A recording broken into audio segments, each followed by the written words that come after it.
the HCL Tech Trends and Insights podcast.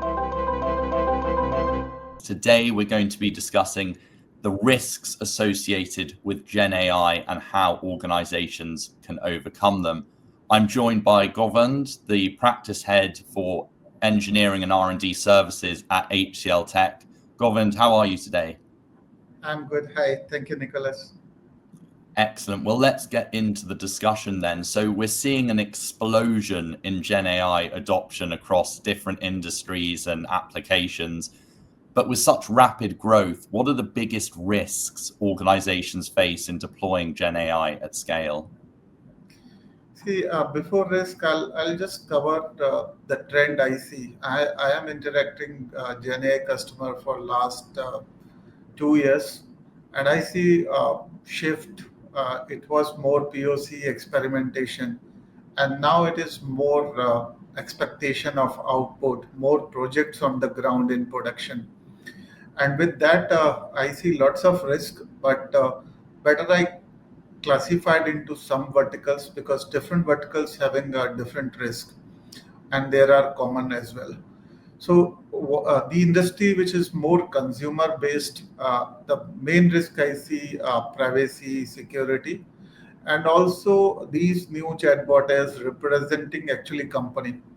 So hallucination is a risk, and when they representing company, the complete accuracy is required. And we have seen the recent examples where somebody asked for refund from airline company, and then they are saying we will not provide while chatbot committed based on the policy.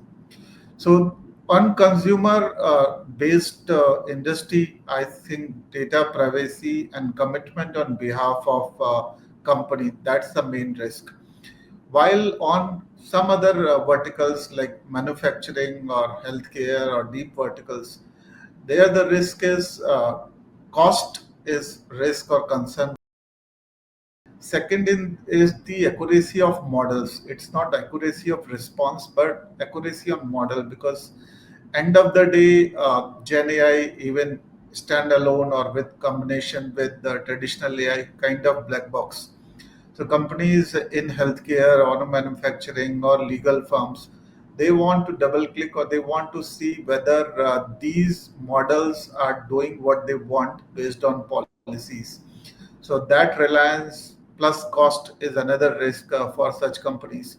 Sure. And unlike traditional software, Gen AI models don't produce deterministic outputs.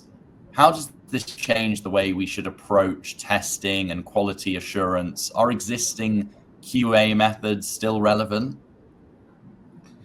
Not fully. So there is a good mindset change required when you validate Gen AI versus your older traditional systems. Because yes, as you said, it is not deterministic. That means you have to create prompts to break the system. If I take example of simple chatbot, even simple chatbot, and so you need a mindset, different mindset. Then you need more knowledge base to generate right prompt which map to responsible AI or your functionality, context of that domain, and performance. So knowledge base is more required in case of this. Maybe in pyramid you need more knowledgeable people. Then Gen AI testing is cannot be like total manual testing, otherwise it will mislead to the systems. That means you should be enabled by different platforms where you can make it little objective by matrices like accuracy, toxicity, and hallucination index and all that.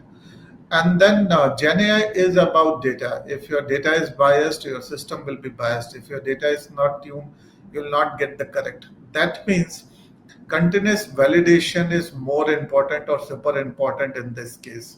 So need of continuous validation, need of the platform and tools, and changing the mindset, all three important elements. Absolutely. And with this new mindset, a new topic in Gen AI and AI has emerged, which is all around trustworthy and responsible AI.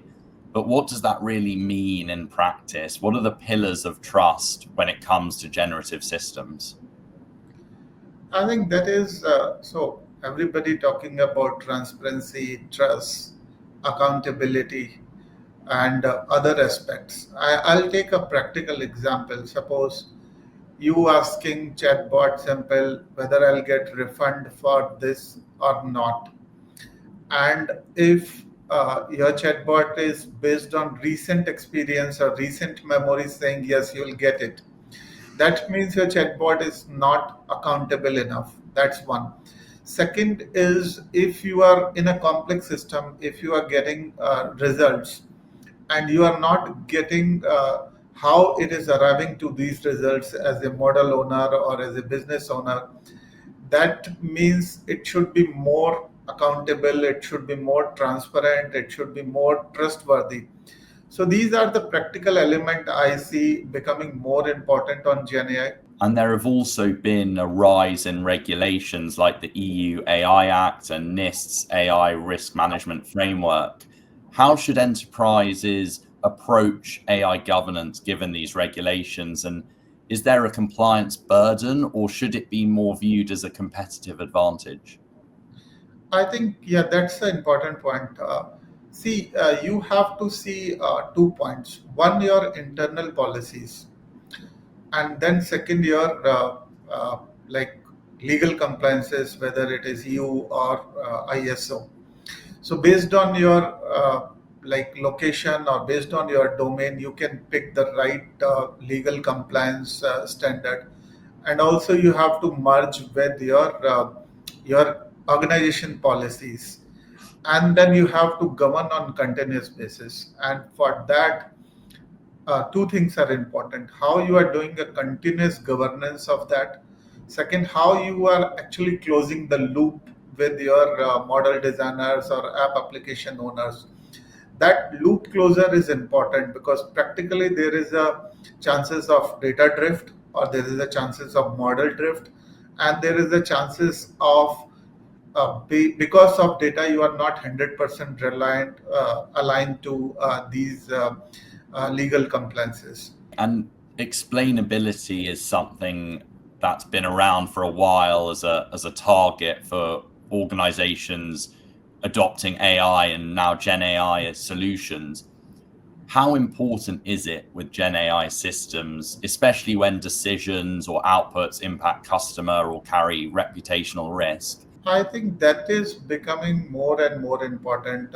I see this as a buzzword after Gen AI, and everybody knows by so much of confidence Gen AI component can give inaccurate response. So I'll take one example. Suppose you are creating a new hardware, and you are using generative design. That means I'm asking Gen AI, okay, I need to develop this component of this weight, under this temperature, under this cost, under this dimension.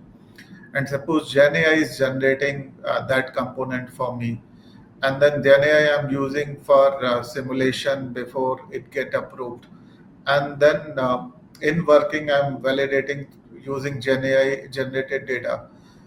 Now, as there is a cost involved, there is a decision making involved, it is important the how part as well, which is the explainability. And that means you have to see at a algo level uh, what is the decision making, what is the traceability happen in background, what is the justification where Gen AI arrived at. And believe me, even developer or designer, they don't know in which direction actually it will go or it get executed. That means technically and by function also it is important, the important stakeholders see the explainability. HCLTech recently launched AI Force and joined the Responsible AI Institute to address many of these challenges and support business outcomes. Can you walk us through these and explain how they're helping us and our clients not just meet standards but redefine them? I'll again take example, or maybe it is fact of our journey when we started validating or governing Gen AI component initially. We used to create prompts manually. We used to create prompt by different matrices manually or RAI principle manually, and then we were hardly or we were doing manual monitoring. So that means there is a system required which generates prompts, thousands of prompts very quickly, give you a very objective matrices. So every validation or SME thinking in a similar way, and it make it very objective. And then you need a continuous monitoring system for your Gen AI component. And then also it should be integrated with systems where you get more explainability, or you can use lots of template to reuse certain items.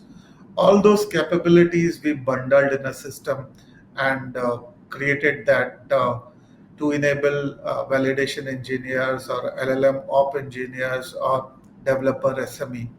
So they get a very objective data. So there is an improvement in accuracy, there is an improvement in objectivity. Also in future, they get the explainability uh, view as well. So that's the system we have created, and we are expanding further. Govind, thank you very much for your insights. Thank you. Thanks, Nicholas.